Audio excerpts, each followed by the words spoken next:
Without a doubt, this episode is the stronger of the two. But that's not really saying much. This episode gets off to a much stronger start, owing to its build-up, consistent narrative, and a villain with moderate threat. As much as I enjoy the world without music hypothesis, this episode still came off as being quite lackluster overall. Hopefully this review will make it clear where this episode's strengths and weaknesses lie. I am hosting discussions of new episodes of Doctor Who Series 14 for patrons of the channel over on my Discord server every Sunday at 11 AM. Don't miss it. Now, without further ado, let's get on with the review. I appreciated the mysterious way our villain of the hour, Maestro, was introduced through the playing of the Devil's Chord. I'm no music theorist, but I am a huge fan of music, and I can also play the drums. This music sounds delightfully devilish to me. It ties in with the quickly established characterization of this short-lived fictional composer, Timothy Drake. Him believing he lacks the respect owed to somebody of his talent, and invoking the Devil's Chord just because he can works for the narrative. You get a sense of this characterization not just from the dialogue, but the positioning of the piano in the center of this hall. It's as though he yearns for an audience to surround him, but instead must resort to making money off of tutoring young students like Henry Arbinger. Henry, get away from him. Them. What? Me. What? I'm them. Wow. Straight to the pronouns for additional cringe. Actually, I've got to say, this insistence on pronouns works well for a villain instead of a character we are supposed to like. Instead of somebody pretending to be doing good by reminding people not to assume pronouns, it matches up with a villainous character playing language games to confuse and disorient their victims. To have Maestro suck out the musical essence of said victims in this very visual way was interesting too. It's just a shame that right off the bat, these scenes display actors that haven't been hired for their musical talent. Close-up shots of hands playing piano, cutting to shots of actors with their hands hidden, it's a bit frustrating for musicians like myself to watch. This wouldn't be too much of an issue if the musical segments in the climax of this episode weren't plagued by it. More on that later. Now, absolute hats off to Jinx Monsoon in this episode performance-wise. For those that don't know, she's from the world of drag, something my wife is far more familiar with than I am. Naturally, she was pretty excited to see Monsoon act and hyped up her appearance in this episode. I'm not sure if this is Monsoon's first time in a professional TV role, but colour me impressed by the flexibility of emotion she was able to bring to the table. There's something quite disturbing about the way she changes her voice from that of a soft, mature female to these deep, guttural deliveries. But it's so sad! And music is mine! Honestly, I love the costume and hair as well. This character just screams iconic aesthetically. This compliment extends to all the cast in this episode as well, especially the Doctor and Ruby. To lead the episode into the title sequence with some fourth wall breaking shenanigans was top. But I kinda wish they'd committed to a full piano rendition of the title sequence. Knowing that this episode would actually star the Beatles made me empathize with the Doctor and Ruby's excitement. I really loved the costume change sequence as well, displaying some unique editing and an effective use of soundtrack. I was happy to see Ruby's quick thinking as to how they would sneak into the recording studios. Yeah, there's always a Janet, and everyone wants a cup of... How they got past the front desk, though, remains a complete mystery. I'm not quite sure how she was so assured this would work every time, but I was happy to go along with it, whilst it was consistently providing amusement to me. I really liked the Beatles rehearsal, largely because I initially believed the band were recording a B-side about a dog that never happened. The script even managed to slip in a joke about Ringo this early in their career. I just want a good night's sleep. You keep playing like that, we'll all have a good kip.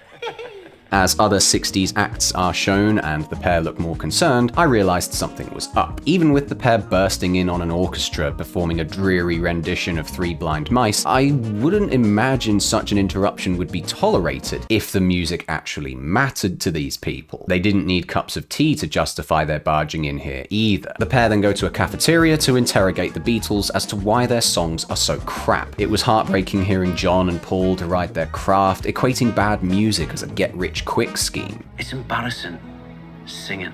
non-musical people in real life share this attitude, so to think that it had creeped into this great musician's head was a real gut punch moment for me. The two actors that brought the pair to life definitely did a good job while they were around. It's just a shame they weren't turned into more consistently recurring characters, instead being fairly absent for the majority of the runtime. The Doctor and Ruby decide to get a piano lifted up to the rooftop, which unfortunately lacked a substantial amount of transactional cups of tea to make this hoisting believable. Why couldn't this piano simply have been up here all along, either from neglect or as a trap laid by Maestro? The Doctor comes to the realization that another version of him, the very first version in fact, is living just a few miles away. I really liked this idea that, as I learned from my patrons, there's nothing to say that Susan couldn't make a return in the show. Unfortunately, this leads to the pair recycling the conversation they had in the previous episode about the genocide of the Time Lords. In as tone-deaf fashion as that scene, we get this. Genocide rolled across time and space like a great big cellular explosion. Maybe it killed her too. Doctor, God. Ah, genocide. What? Connecting with one of Ruby's first ever scenes, we get to see a solo piano performance from her. It was a shame a flashback reminder to this scene was necessary, and equally it was a shame that all these people opening their windows have extremely forced reactions. I understand the intention behind the performance, but why did the piece need non-diegetic orchestral instruments like strings and woodwind instruments to be added? This moment felt so inconsequential for the world itself as well. Bit of luck, I'll have you whistling by sundown. Can't bear whistling, Doc. All those horrible tunes. No thanks. Not everyone in the world is going to react to music in the same way, especially in a world that treats even the sound of whistling as unbearable. I genuinely laughed out loud at this moment. This was all so unnecessary as well, because the music did all the talking. We didn't need people confirming how good the piece was. It's a lovely piece, and Murray Gold definitely got to flex big time in this episode. He even has a cameo in the outro, for God's sake. This notion that fans of music are happy with all types of music is a huge misunderstanding. Like, I love music, but I still accept that the majority of music out there ranges from unlistenable to forgettable mediocrity.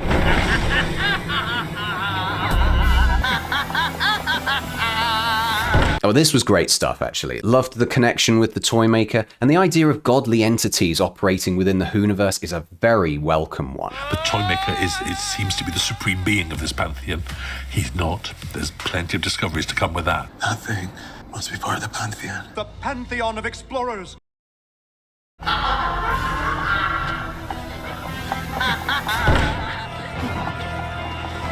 question is, why did I run? That is a good question. He's not even curious to see what's coming out of the piano. Hide! You what? We've got to hide! You never hide! I can't fight this thing. You never hide! The audience will be thinking this for sure, but why would Ruby? The details on when exactly in Ruby's timeline this adventure takes place is quite vague. At the end of Space Babies, the pair went and celebrated Christmas, and now in this episode... So when is it for you? Back home, what time are you? June 2024? It's hard to keep track, but yeah, I think so. June, July. At least 6 months have gone by. They could have experienced any number of adventures in between, so I guess we can just kiss any form of character development from the pair goodbye. When we first met, I said the Toymaker, and defeating him took everything. It tore my soul in half. I can't survive that again. 3 episodes with Gutsworth the Doctor. I can't say he's had much time to shine. He's doing his best. He is really radiating that energy that he brought to the table in Sex Education. And that is what is making him more impressive than Jodie by a mile. But the character has to line up with it too. And laughing at genocide, making him weak, I'm not sure it works. It's a shame because Monsoon continues to kill it here.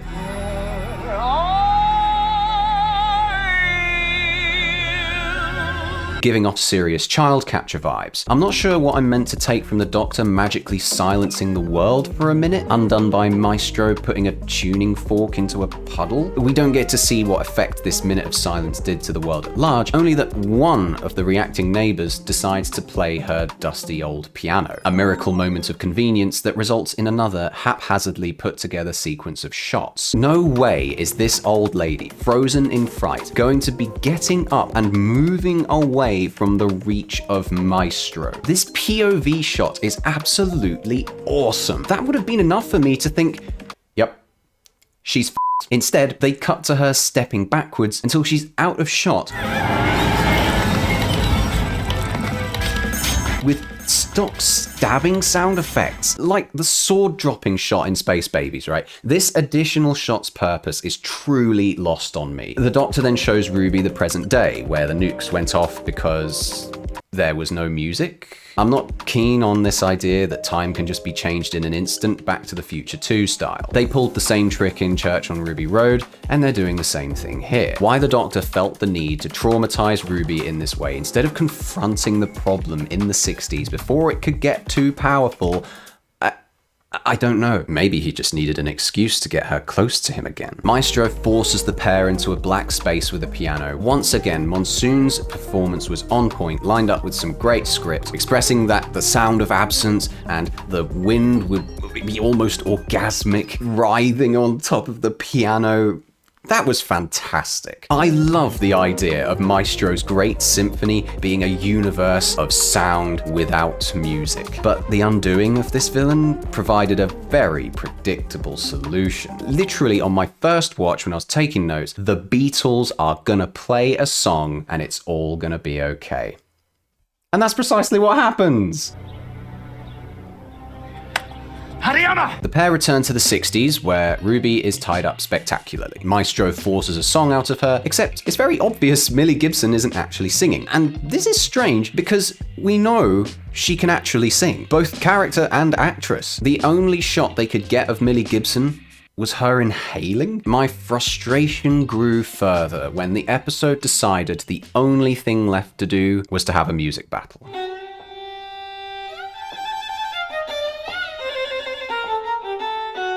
Christ, it's like they just gave up trying to make actors look like they can play musical instruments. They not only made Maestro spin for ages in the attempt to hide the lack of talent, but all the CGI music notes flying around are clearly nothing more than distractions. Jinx Monsoon can sing with a very audible vibrato. Why not utilize that instead? This sequence could have been so good, but the visuals just simply do not match up with the musical complexity displayed in the audio. The low notes in the score wouldn't be played on thinner strings of this double bass. You could argue this incorrect sound is emblematic of Maestro's magical godly powers, but surely this is already demonstrated by the entrapment of the characters.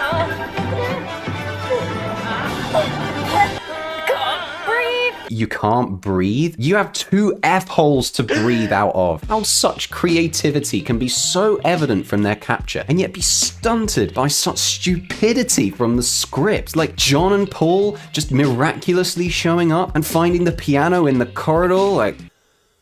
Oh, there's such a painful separation between the characters in this wrap-up. The protagonists don't even thank Paul and John for saving their lives, displaying zero curiosity towards how they were freed. Just when Ruby looks like she's about to investigate,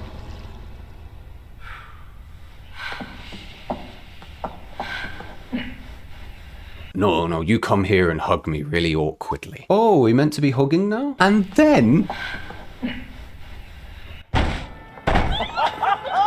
they cut to the pair all happy on the rooftop. All this emotional inconsistency makes it really difficult to connect with these characters. This also extends to my lack of intrigue towards all the teasing in these two episodes. The snowy song moment, the oldest one. The one who waits is almost here! Is Chris Waits almost here? And there's always a twist at the end.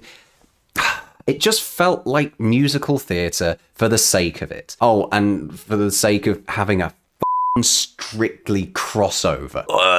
They had to go and rip off Big as well, didn't they? Jesus Christ. So, did it suck?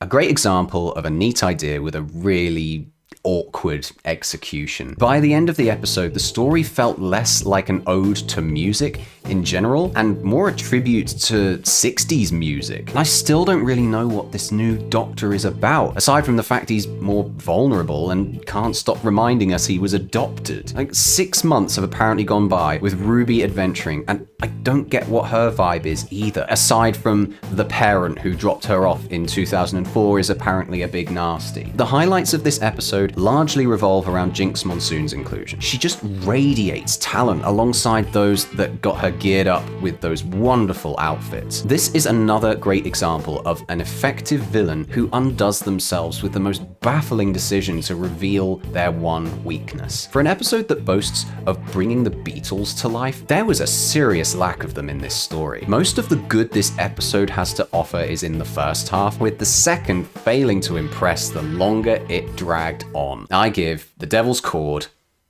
a 5 out of 10.